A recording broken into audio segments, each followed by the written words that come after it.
एक ईमानदार किसान। एक गांव में एक गरीब किसान रहता था। वह बहुत ही ईमानदार और मेहनती आदमी था। वह अपने छोटे से खेत में काम करता और बहुत ही खुश रहता था। पूरे गांव में किसान की ईमानदारी के बहुत ही चर्चा थे।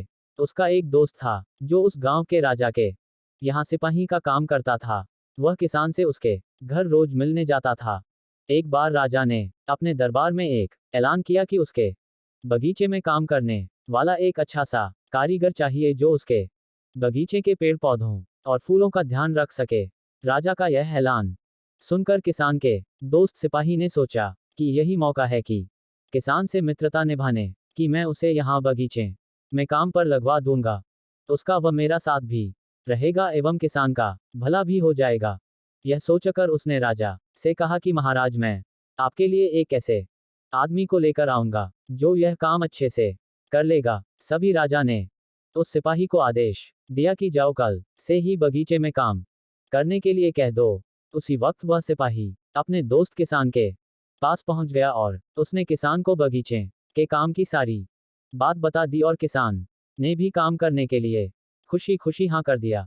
अगले ही दिन अपने दोस्त के साथ राजमहल पहुंच गया। सिपाही उसे राजा के सामने लेकर गया और राजा ने उस किसान को बगीचे की पूरी देखभाल का काम सौंप दिया। राजा ने कहा, तुम अगर पूरी ईमानदारी के साथ काम करोगे तो तुम्हें 50 सोने की मुद्राएं हर महीने दूंगा। किसान खुशी खुशी बगीचे में काम करने के लिए हाँ कर देता है और वह उसी वक्त बगीचे में काम करने लगा। किसान बगीचे में बहुत दिल लगाकर काम करता था। कुछ दिन बीत गए। किसान ने बगीचे को बहुत सुंदर व हरा भरा बना दिया। राजा को उसका काम बहुत पसंद आया। एक दिन किसान बगीचे में कुछ खुदाई कर रहा था तो उसने जमीन के नीचे कुछ महसूस किया।